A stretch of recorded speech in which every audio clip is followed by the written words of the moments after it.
Welcome to this whole life action hour. I'm Ocean Robbins, your host, and we're here to talk about eyesight, how we see, how we can nurture our eyes, our window to the world, so we can see long and clear and well and have eyes that work well and optimize our chances for healthy vision long term.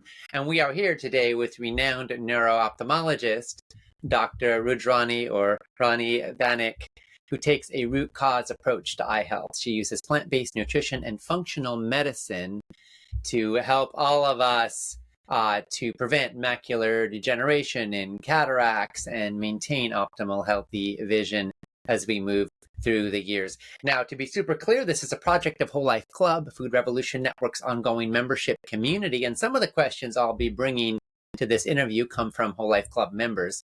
Nothing you hear today is medical advice. We're offering coaching and our own best insights, but always consult with a qualified healthcare professional regarding your specific realities and needs. Now, Dr. Rani Banik is the author of Beyond Carrots, Best Foods for Eye Health A to Z, which is a fantastic book. She's a board-certified neuro-ophthalmologist who takes a root cause approach to eye issues. In other words, she's not just treating symptoms, but she's actually focusing on root causes for optimal health. She runs a private practice in New York City and is an associate professor at Mount Sinai in New York, where she serves as an educator and a researcher. She's been featured in the media on Good Morning America, CBS, NBC, ABC, and the New York Times, and the Washington Post, and on Fox, and many other locations. And Rani, I'm just so happy to have this time with you. Oh, well, thank you so much, Ocean, for that kind introduction. It's really a pleasure to be here. So what made you choose to focus on eye health? What made you decide to become an ophthalmologist? Yeah, that's a great question. So it all goes back to before medical school, actually. I was in my senior year of college, and I already knew I was going to medical school because I was accepted into an 8-year program. And I was exploring different fields of medicine. So I would shadow different doctors. So I shadowed a pediatrician, I shadowed a cardiologist, I shadowed a primary care doctor. And then one of our family friends, he was actually doing his residency in ophthalmology. And he said, "Why don't you come spend the day with me?" And I said, "Oh, eyes, I don't really know about that." It was kind of really not on my radar, ophthalmology, but I spent one day with him, changed the course of my life because I got to see what he did in that one day. So I woke up super early, 5 a.m. I went with him to the operating room. I watched him do cataract surgeries. I watched him do surgeries on children with crossed eyes and people with blocked tear ducts. And he did this wide range of surgeries in the morning. And then in the afternoon, he went to see patients. So he was seeing patients. He had relationships with patients of all ages, from children to adults. And I said, this is what I want to do. So I'm very fortunate that I had that one day of shadowing, because really it literally opened my eyes to this world of ophthalmology, which is so beautiful. Wonderful. So what does root cause mean, and how does that approach differ from traditional methods in treating eye conditions? I mean, do you still do the traditional stuff too? And how is your approach different than conventional ophthalmology? Yeah, so the way most eye doctors are trained traditionally, whether they're ophthalmologists or optometrists, is to basically wait for a problem to appear and then to try to treat it. So it's almost like you're kind of chasing your tail with it. Let's say somebody has cataracts or glaucoma. Once they actually develop the problem, that's when we start addressing it and managing it. Rather than taking a root cause approach, which is basically what I've shifted my career into doing once I got certified in functional medicine, I try to find where the potential causes of the problem may be and address them before they cause vision loss. Mm-hmm. So one perfect example would be macular degeneration. And in terms of macular degeneration, people can lose their central vision, they can become debilitated, they may even become legally blind. We know that the root causes of macular degeneration are threefold. They include oxidative stress from free radical damage, they include inflammation, and also mitochondrial dysfunction. So rather than just to wait for all of these things to happen and for people to lose their vision, I try to address each of these various different aspects of macular degeneration early, these various root causes, and try to use really nutrition as the base to try to fight against all of those three different components of macular degeneration. Got it. Thank you. Well, so we hear a lot about, maybe three major conditions that happen a lot: macular degeneration, glaucoma, and also cataracts. Can you tell us a little bit specifically about how or if each of these is responsive to lifestyle approaches? Absolutely. So, all three of those are some of the leading causes of blindness worldwide.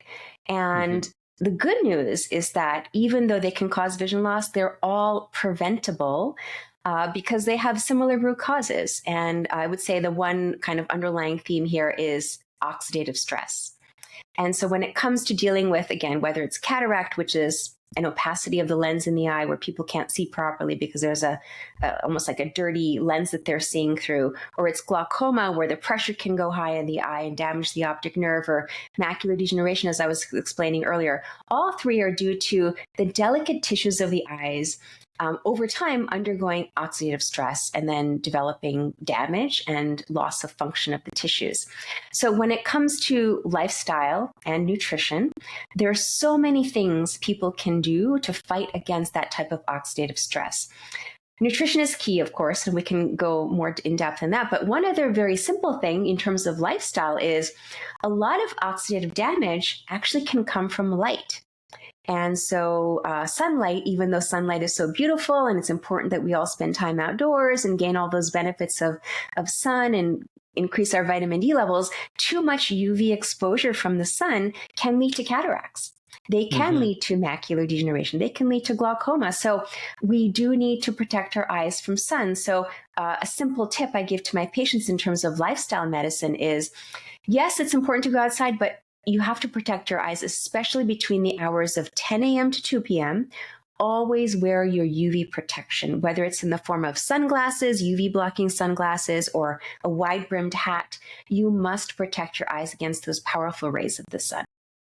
Okay, I want to go a little deeper with that because I'm curious about this. So, um, Does is it only direct sun that we're worried about? So that's why a wide brimmed hat's gonna cover you literally, or is ambient like bouncing off, like you're looking at a hillside that's lit up with the sunlight? Is that a concern too? In which case you want sunglasses that are more completely protective. Yeah, that's a really interesting question, Ocean. And my answer would have to do with what the setting is. So if you're looking at a beautiful mountain scene and it's, you're soaking in all that nature, that's absolutely fine. That should not, that type of intensity of sunlight really should not do damage. But if you are in, let's say, a situation like you're out on the water, let's say you're on a boat and there's a lot of sunlight bouncing off the water and creating Hmm. glare, or if you're skiing, for example, or snowboarding and there's snow and there's a lot of light that's bouncing off the snow and then coming back to your eyes, if it's reflecting off a surface and potentially coming back to your eyes, then that's a little bit more concerning. So those types of situations, you absolutely want to have that sun protection.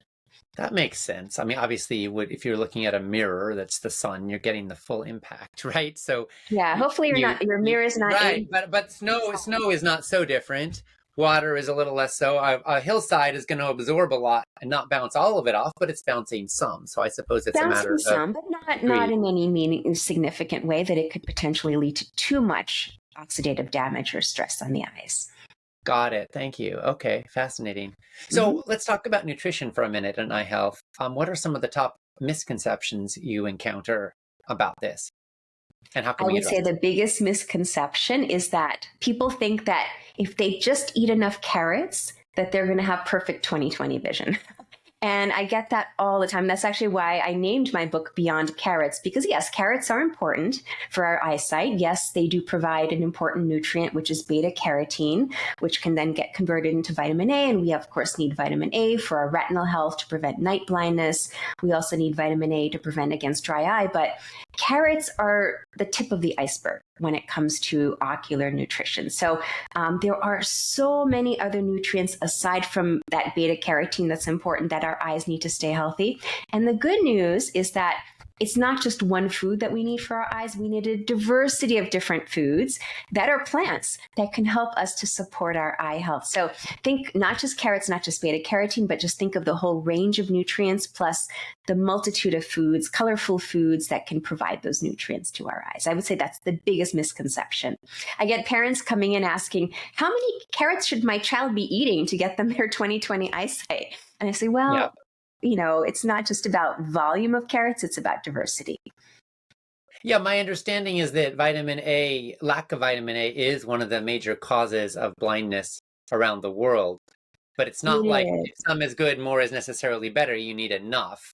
So if you're correct. getting that baseline, then you look at all the other nutrients that are also important. They may not be as critical as vitamin A is, but they all have important elements to bring, as well as oxidation and blood flow, right? Because obviously, if you have Absolutely. blood Yeah. flow through your whole body, that's going to affect your eyes too.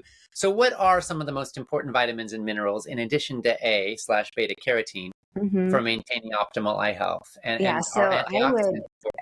I would love to highlight three nutrients that most of us probably don't hear so much about.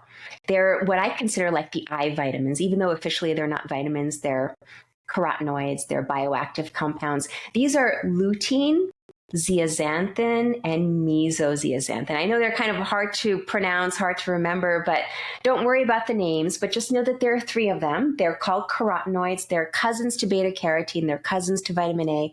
And the reason why they're so important for eye health is because the beauty of nature is that, of course, our bodies can't make these nutrients, so we need to get them externally. But when we get them through our food, our body absorbs these nutrients and selectively deposits them in the back of the eye. So it's amazing how our bodies have evolved in this way to take these nutrients from our food, deposit them into the retina, into the macula in the back of the eye, and then these nutrients serve as natural shields for oxidative stress. So it's almost as though we have internal sunglasses or internal blue blockers with these nutrients. They shield against the harmful effects of UV light and even blue light.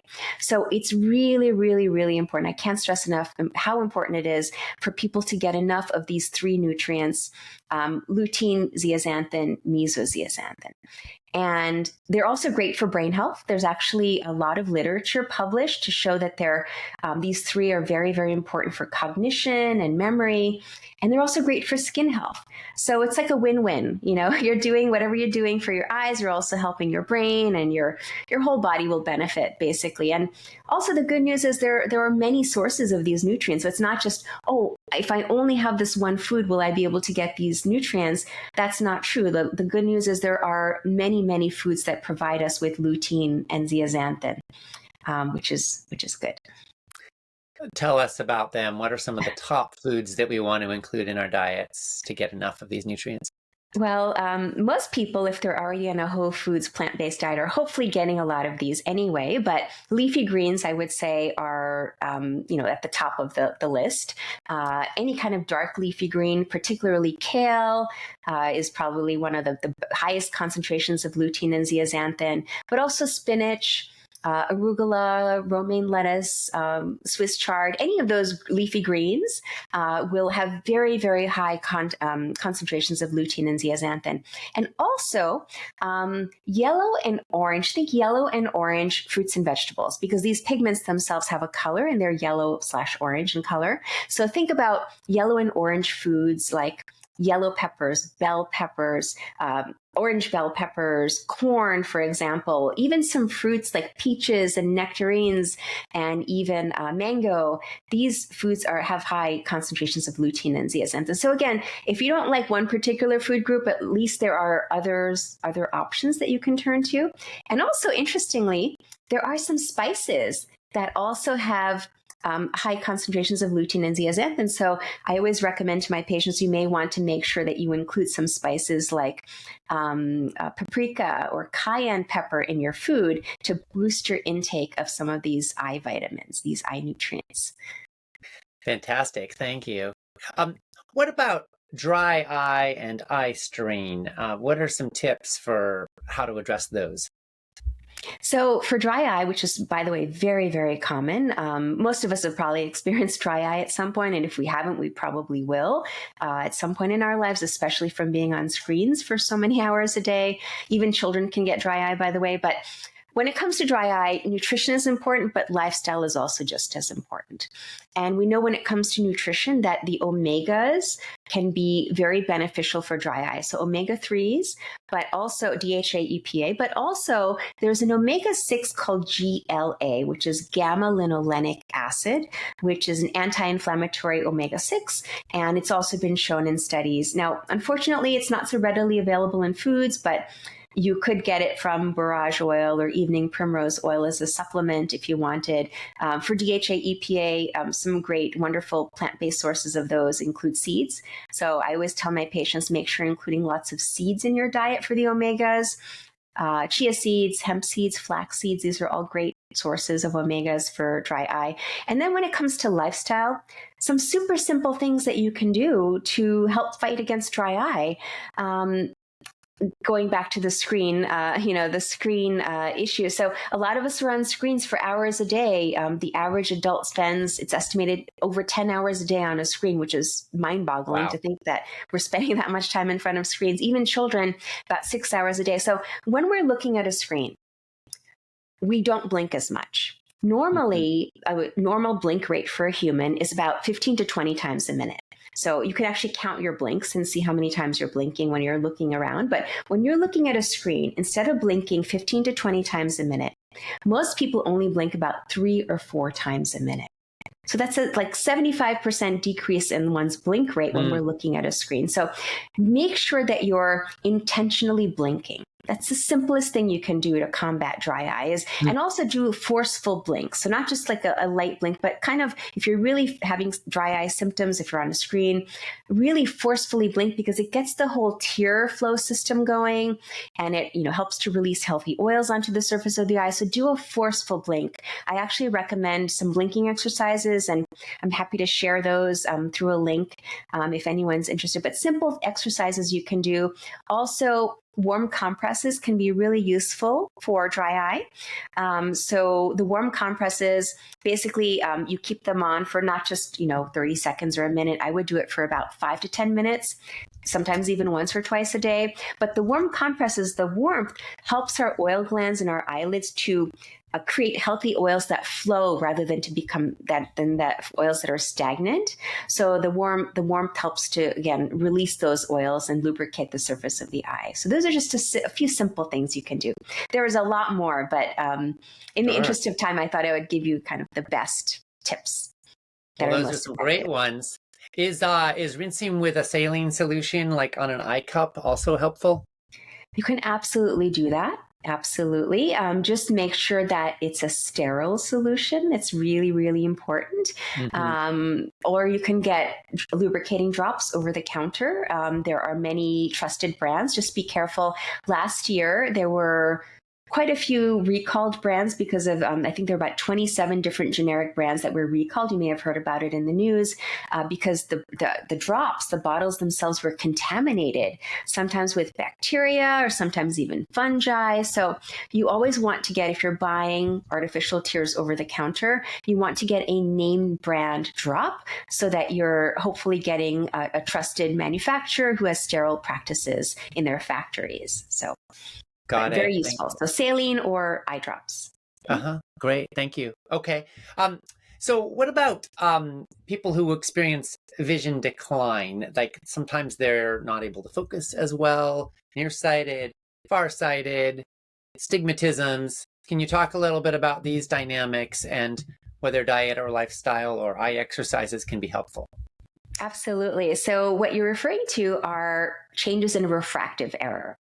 And refractive error basically refers to the power of the eye. What is the actual optical power of the eye and how well can we focus for distance or for reading or for somewhere in between, like intermediate distances. And based off of one's power of the eye, you may either be an emmetrope, which means that you have no power, you're 0. Or if you're in the negative range, then you're a myope, like a -3 or a -5 would be myope, meaning that you can see well up close, but distance, your vision is not so great unless you wear glasses or contacts.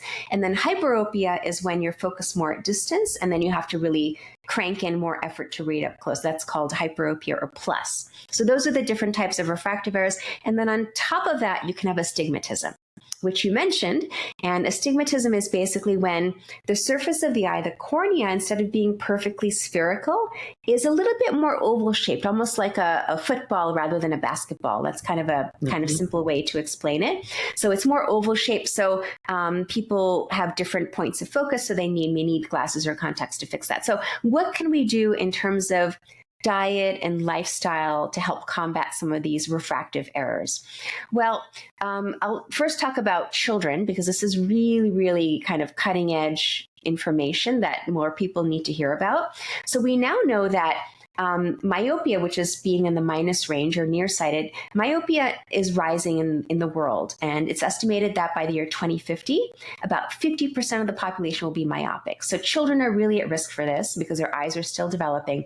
We know that when children spend at least 2 hours a day outdoors, playing outdoors in natural sunlight, they have reduced rates of myopia, which is really mind-boggling to think that lifestyle change, having kids outdoors instead of indoors, having them not being on their devices and maybe playing a sport or doing something else or just enjoying nature outdoors, can have that significant an impact on their refractive error and reduce myopia. So there are some schools now around the world. I think in Denmark, they've actually mandated 2 hours of outdoor recess time for their children during the school day to help combat this. So that's one thing to think about.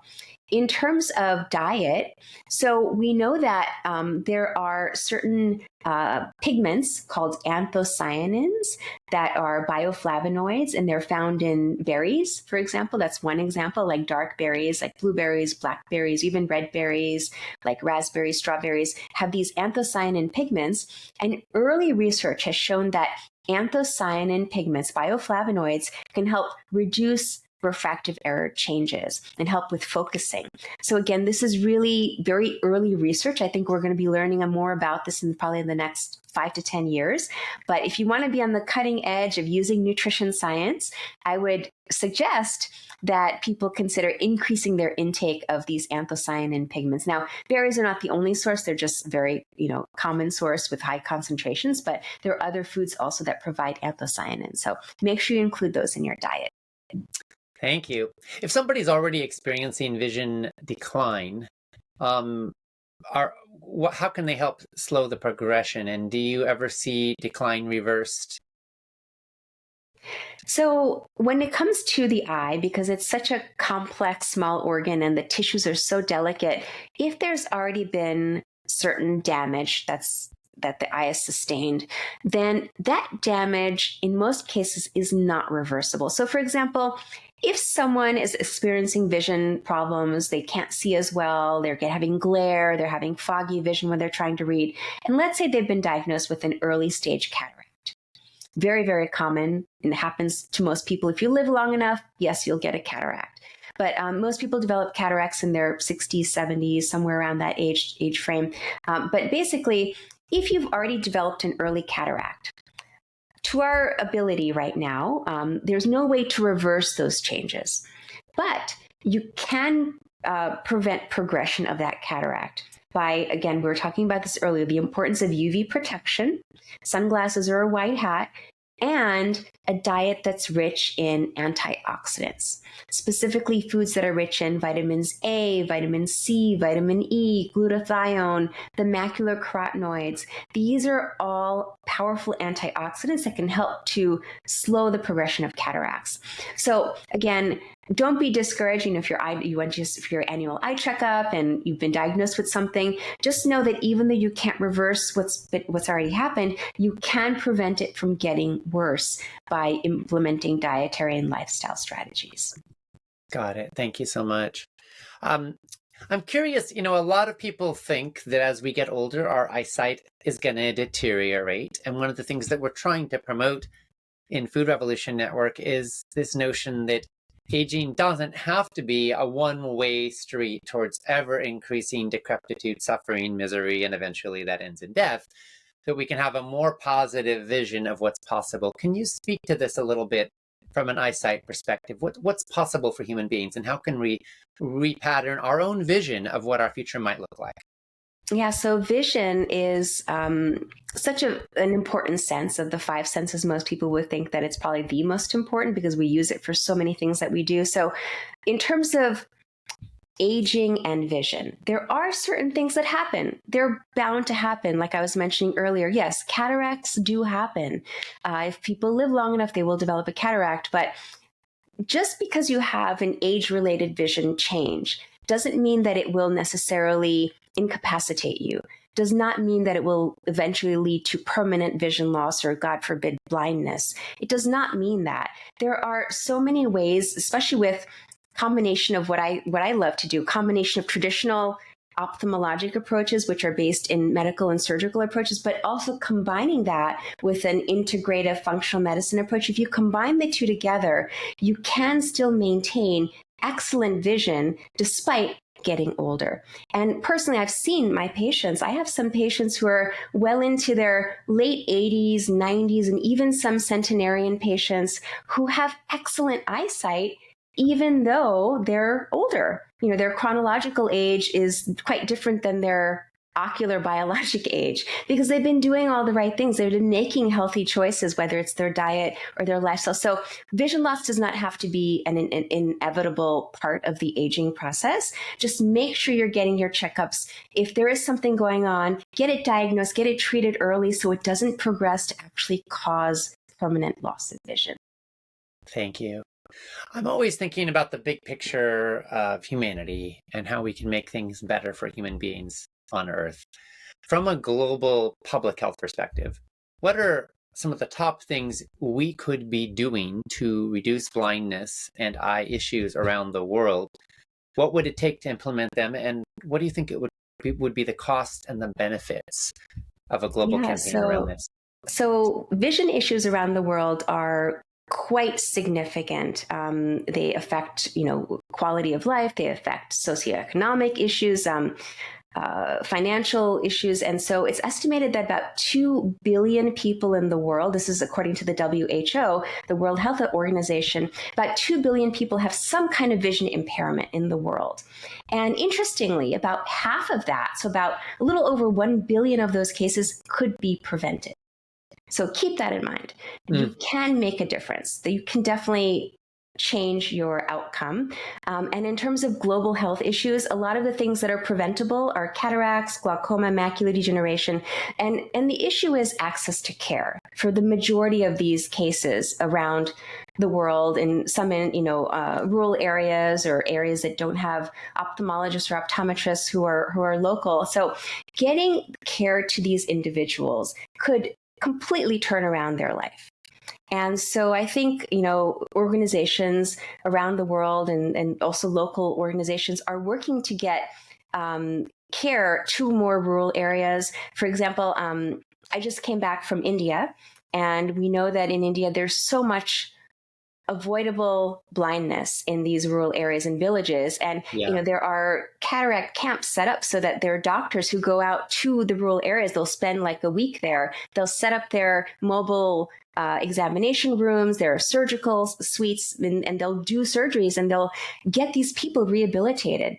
So it is possible, or sometimes even people in village areas are shipped over to major cities for 2 or 3 days. They get their treatment, then they're sent back via bus with caregivers. So I think improving access to care would improve the vision health overall for so many people. We just need to get those systems in place to improve access. Then there are other individuals who, as you were mentioning earlier, like vitamin A deficiency. In certain parts of the world, that is a major cause of vision loss and blindness, and it's preventable. So if we get nutrition, vitamin A supplementation in the form of drops or food, that would be ideal. Address it before it becomes a problem. So I think these are all areas that the WHO and other large national organizations are aware of, and hopefully, slowly the care will get to the people that need it. Yeah, thank you. What should new moms know about feeding their babies to give them the best chance at great eyesight? Kind of looking at the beginning of life here. Yeah. So We've all heard about for babies, their brain health development, DHA and EPA are really, really important. So that's been well established. Now we're also learning that, especially for even in the womb, in the neonatal period, the availability of lutein and zeaxanthin for the brain, developing brain, is very, very important. And there are some studies to show that mothers who've been, having enough lutein, zeaxanthin in their diet, or perhaps who supplement from the neonatal period into infancy, the first year of life, their children have end up doing better on cognitive tests.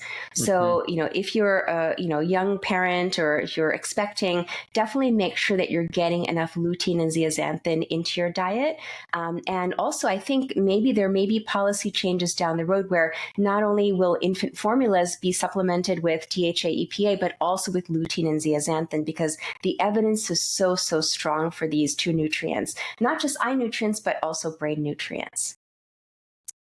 Got it. Thank you. One of our members, Barbara, asked, is there anything that would correct astigmatisms? Yeah, so I was explaining earlier how astigmatism is an issue with the curvature of the eye, a little bit of an oblong curvature instead of a spherical curvature. And so there are many treatments that are available. So you can speak with your eye doctor about the best treatment. There's anywhere from ranging from glasses to contact lenses, whether it be soft contacts, hard contacts.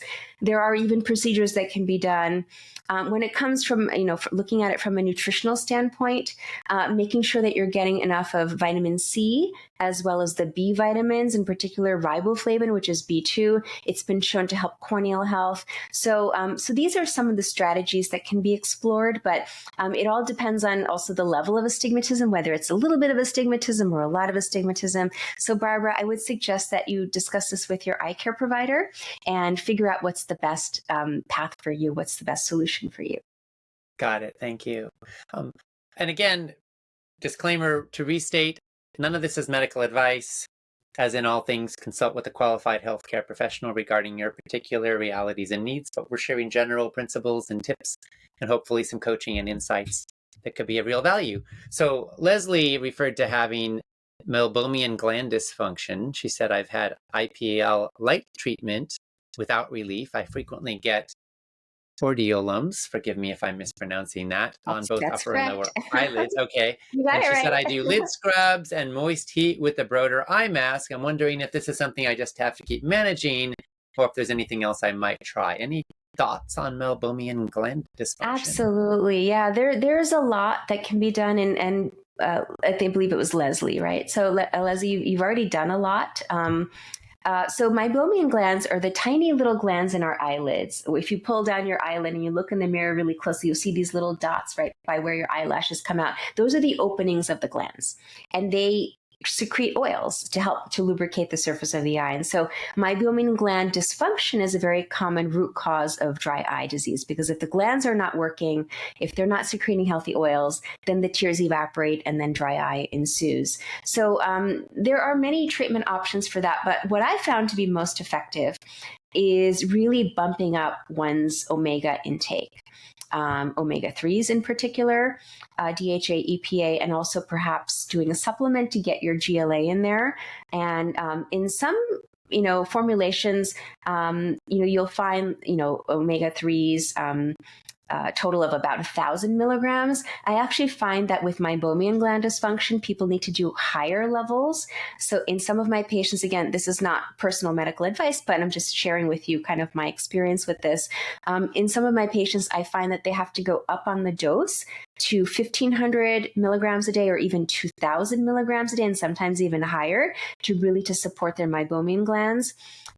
Something I do in my practice is I actually have a camera that can image the glands, so I can get a picture of what they actually look like to see if structurally they're okay, to make sure that structurally they're intact. And then also I can do some testing in the office to see if they're functioning properly. And if the structure is okay, but the function is not good, then I may recommend a treatment called called LipiFlow, which you can maybe speak with your eye care provider about. IPL is wonderful also, but sometimes people need repeat treatments of IPL. IPL is basically intense pulse light laser. So it's basically like a deep red light that's kind of shown around the eyelids to help stimulate the glands and reduce inflammation. So that can work. But again, sometimes people need multiple treatments, and it's not just one treatment that is enough. And then other people, they may do well with not just the warm compresses, but doing eyelid scrubs with tea tree oil, which I love. I'm a big fan of tea tree oil eyelid scrubs to help restore the ocular surface. There's actually an ocular surface microbiome. We hear all about the gut microbiome. The eye also has a microbiome. So tea tree oil can help to restore the ocular surface microbiome. So these are a couple of different things that can be explored. I'd be worried about getting tea tree oil in the eye. I would think that would be very unpleasant. Is there a way to get it on the eyelid without getting it in your eyeball? It has to be really diluted. So never, ever put full strength tea tree oil. So you can buy pre-medicated wipes or even sprays that are diluted down to 5% or less. So I agree, never, ever put it directly on the eye because it will really burn and sting. You don't want to do that. Make sure it's diluted. Got it. Thank you. Renee said, in the past year, I've noticed my vision becoming blurry, but not on a consistent basis. She said, when I wear my glasses, I can feel my eyes relax, which bothers me because I don't want my eye muscles to become so weak that I'll need glasses all the time. Are there any exercises for our eyes that we can do to enhance and strengthen our eyes? And also, should Renee be concerned about the fact that her eyes relax when she puts on glasses, or is that actually a sign that she's doing something good? Yeah, Renee, that's a great question. And, the question about doing eye exercises for vision improvement comes up a lot, especially in the integrative world and functional medicine world. What I'll tell you is that I'll give you a little bit of a historical perspective. There was a doctor, an ophthalmologist by the name of William Bates, so Dr. Bates. And he actually practiced at the same hospital where I'm an associate professor. This is 75 years ago. He practiced there. And he really believed that doing these exercises could reduce one's dependence on glasses. And so he did these experiments. He did the experiments in adults. He did them in children. He did them in animals. And he thought that if these exercises were done, that you could eliminate glasses. And so he actually went into schools and had the children do these exercises. Now, unfortunately, it's called the Bates method, by the way. If anyone comes across it, there's a book, The Bates Method for Eyesight Improvement Without Glasses. Unfortunately, his experiments could never be replicated.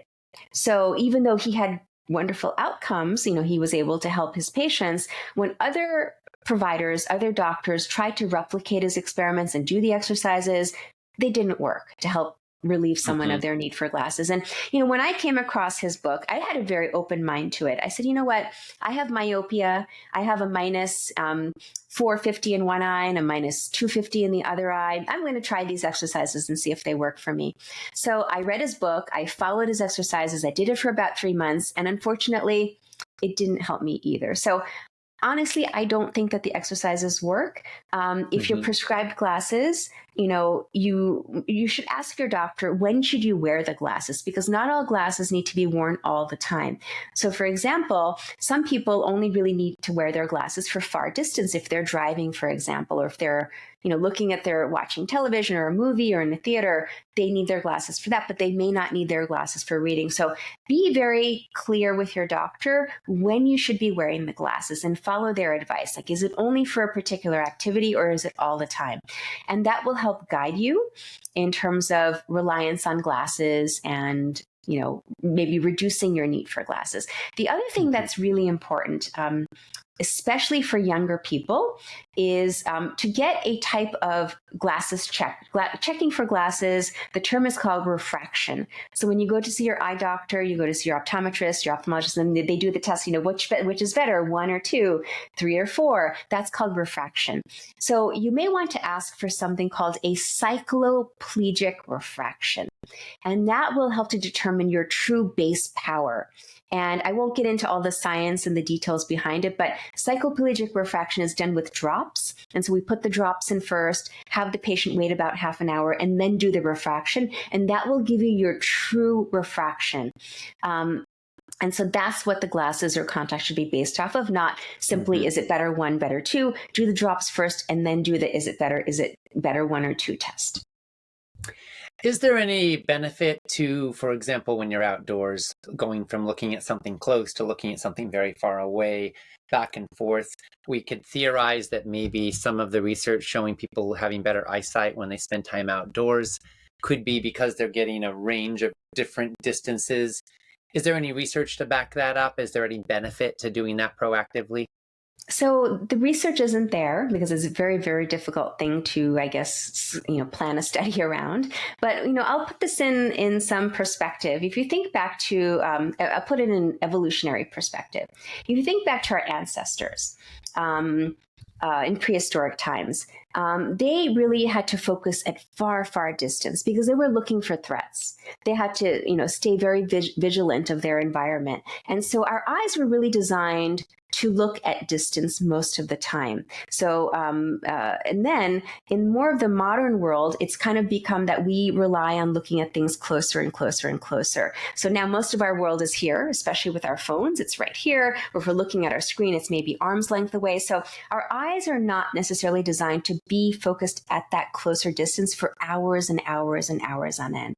So Ocean, what you suggested is actually what most of us recommend as eye doctors is taking breaks and looking into the far distance to give our eyes that relaxation, to relax our powers of accommodation. That's what it's called when the eyes have to focus up close. So you relax your accommodation by looking at something at least 20 feet away to relax that. So do that for 20 seconds. Or maybe I also love this technique called palming, which is basically you rub your hands together and then you cup your eyes and you eliminate any light source from getting in, any stimulus, and you basically do some deep breathing. You can do some meditative breaths or box breathing while you're doing palming, and you're relaxing your eyes so you're not constantly focused on your screen or something up close. You can do a combination of looking at 20 feet away, which is called the 20-20 rule, or so 20 seconds, 20 feet away, or do the eye palming for 20 seconds. That will help to give you a little bit of a break when you're working up close. Got it. Thank you. I wonder if people who work at a window could also get benefit from looking out the window every so often. It seems like absolutely, and also you get that right? natural light. So so it helps to set your circadian rhythm. Now, don't look directly at the light. That's not something I would recommend. Don't stare directly at the sun, but it's good to look outside. Look at, I always, every couple of minutes when I'm working at my desk, I look out the window, enjoy the scenery. It's really an important habit to train yourself to do. Got it. Thank you. Maria said, any foods for reversing arcus senilis? My cholesterol is normal again, she said. Yeah, so arcus senilis is when people develop on the cornea, which is the very surface of the eye, they develop kind of a whitish blue deposit, and it makes it look like their eyes are kind of changing color, like they're becoming lighter in color or bluish in color. But it's actually a deposit, usually of cholesterol. And it's interesting, diet. We don't really think that diet alone plays a role. In many cases of arcus senilis, it's actually genetic. And so, people reach a certain age and they get some cholesterol deposits. The good news is it's usually just in the very periphery and usually just under the lid. So most people their vision is not impacted by this whitish yet bluish deposit because it's really very, very high up on the cornea. In terms of what you can do to reverse it, unfortunately, there's no way that you can, include a certain nutrient or food in your diet to make it dissolve. We don't have that ability yet. Maybe there will be something in the future, but as of now, once it gets deposited into the eye, it tends just to stay there, unfortunately. Got it. Thank you. Stacy said, my mother-in-law is 80 and has had bilateral cataract surgery. Now she's developed macular degeneration in one eye and has to receive injections regularly in that eye. Is there anything that Stacy or someone in her mother's situation in particular might be able to do to improve that eye or prevent total vision loss in a situation like this? Yeah, so Stacy, your mother is not alone. This is actually a condition. I'm assuming that you meant macular degeneration instead of macular degeneration. That's what I'm assuming. But macular degeneration can occur in older individuals. It can have a dry phase and then a wet phase. And it sounds like your mother has the wet phase because there's actually bleeding and she needs the eye injections to control the bleeding. There are so many things people can do from a lifestyle and nutrition standpoint for the management of macular degeneration to prevent it from progressing from the dry phase to the wet phase. If someone's already in the wet phase, there are still things people can do from a nutritional standpoint. And actually, my next book is called Beyond Leafy Greens, 7 Integrative Strategies to Prevent Macular Degeneration. So I talk about all of that, but I would say, if there were one thing that your mother could do, it would be to increase her intake of lutein and zeaxanthin, so increase her intake of leafy greens. I typically recommend 5 cups a day of leafy greens to try to provide the eyes with adequate lutein zeaxanthin. I'll share some interesting statistics with you, Ocean. So it's estimated that in terms of lutein zeaxanthin, there's no U.S. recommended daily allowance or dietary allowance of this, but it's estimated that we need anywhere from 6.5 to 20 milligrams a day of lutein. And the vast majority of people, especially people who are on a Western style diet or a SAD diet, a standard American diet, are only getting 1 to 2 milligrams. So there's a huge gap between what we need and what we're actually getting. So to try to bridge that gap, to try to close that gap, that's why I recommend just making it a standard, making it a habit, including 5 cups of leafy greens in your diet to help protect your macula with those macular carotenoids. Got it. Thank you. Let's see. We heard from Lucy who said, I'd like to know more about floaters. Why do we have it, and are they going to disappear at some point? Okay. So Ocean, can I bring a little prop for assistance? Can I show you? Please do. Okay, great. So right over here, I have my handy dandy trusty eye model here. And, when you look at someone's eye, you basically just see the very front part of the eye. You see the white part, you see the colored part, which is the iris. The cornea is the clear part in front, but we don't see everything else that's happening behind the eye. It's really such a complex structure. It's about the size of a golf ball, but it has over 40 different parts to it. So let's take a peek inside the eye, okay? So I'm going to open this up here, and you can see that there is a lot going on, and we'll kind of break it down here. So the very front part of the eye is the cornea. This is the dome-shaped structure in the cornea that I mentioned was spherical, and if there's a little bit of an oval shape to it, that's what astigmatism is. This is the iris, which is the colored part of the eye. Some people have blue eyes, green eyes, brown eyes. This is the colored part of the eye. The pupils in the middle, which is basically the entrance through which light comes in. Behind that is the lens. This is what becomes the cataract. As we get older, it becomes, instead of being transparent, it can become yellowish or brown or opaque in color, limiting light. And then this here, this kind of clear structure, it's actually a jelly. And this is what we call the vitreous jelly. So it sits here in the middle to back part of the eye. And this is what helps to keep the shape of the eye. And again, this is called the vitreous. And it's mainly made out of water, but it's also made out of collagen. And it's also made out of hyaluronic acid and other proteins. And when we're young, this jelly here is firm. Think of Jell-O, like that kind of consistency. It's firm. As we get older, or if we're very nearsighted, this starts to break down into a liquid form. And when the jelly breaks down from kind of a gel-like form to a liquid form, we see pieces of collagen floating around in the jelly. And that's what a floater is. So sorry for the long explanation, but I wanted to kind of go through this with you so you can understand that the floater is a natural change in the jelly in the back of the eye. And we're seeing collagen. They're like little squiggles, little dots, little lines that move around. If you move our eye around, we see them moving. Floaters are very common. And so if you have floaters, it's actually estimated about 75 to 80% of the population has floaters. So I can tell you personally, I've had floaters since I was 5 years old. And I remember seeing them, and I was telling my mom, I was asking her, like, there's a fly in the room. Can you get the fly? And she said, there's no fly in the room. And actually, I was seeing a floater moving around, and I thought it was a little bug or fly in the room. Now, a lot of people are misinformed. They think that floaters are parasites floating around inside the eye. Just so you know, they're not parasites. They're collagen. They're collagen fibers.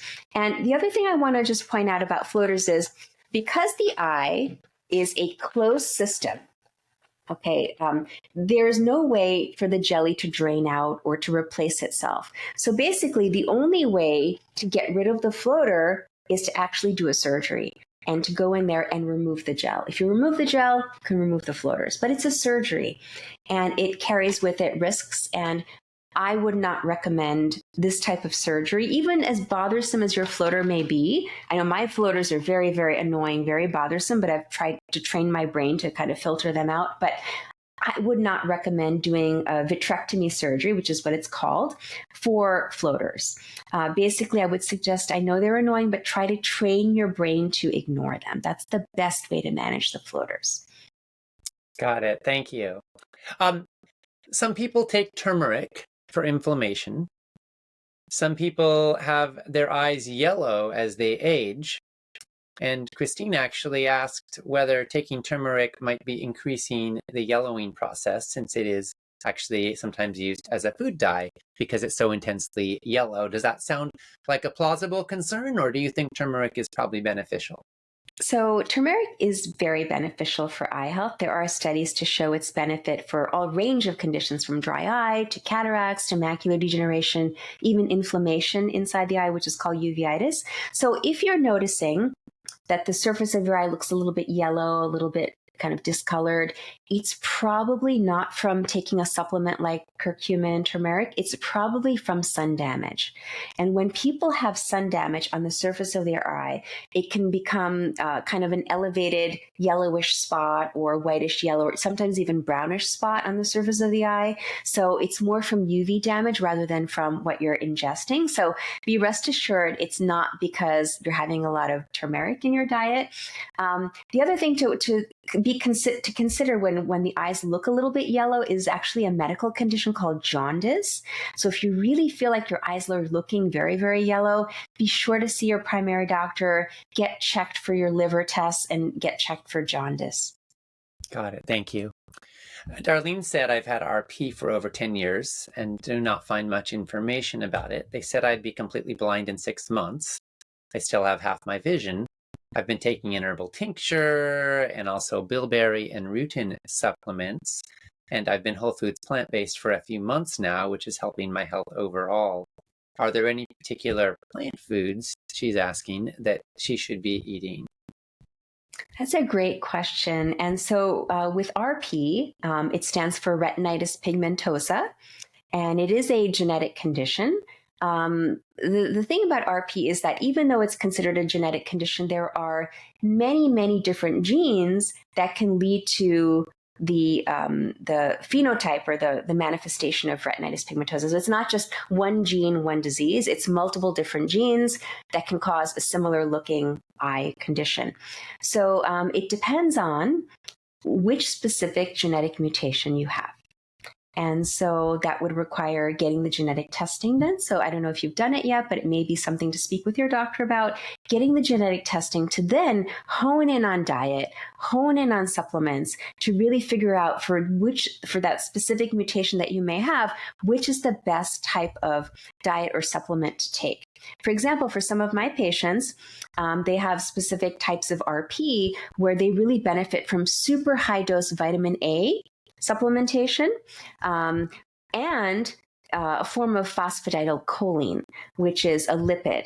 So for those patients, I may recommend a very specific dose, a very specific combination. For other patients, I may recommend something completely different. So it really has to be tailored to which specific genetic mutation you may have. Got it. Thank you. What about eye pressure? Are there any particular foods or supplements or lifestyle practices that are beneficial? Yeah, so eye pressure, just to give you a little bit of perspective, there are different types of pressure in the body. We all know about blood pressure. There's also eye pressure, pressure inside the eye, and then there's brain pressure as well. So all of these can impact our vision in various different ways. But when it comes to eye pressure, normal eye pressure is anywhere between 10 to 21. Now those numbers are based off of studies in Caucasian males. So depending on your demographics, your normal pressure may be a little bit higher, maybe a little bit lower, but 10 to 21 is typically the range that we use. So if anyone has a pressure higher than 21, let's say 25 or 30 or 40, that's very high, by the way, then we call that ocular hypertension. So just like we have regular hypertension, there's ocular hypertension. And ocular hypertension may lead to glaucoma, which is damage to the optic nerve. And in terms of nutrition, supplementation, one thing that's been shown to help with eye pressure are berry extracts, particularly maca berry extracts and bilberry extracts. And there are some studies that have shown that now typically when we treat eye pressure in the traditional setting, we use eye drops to try to lower the eye pressure.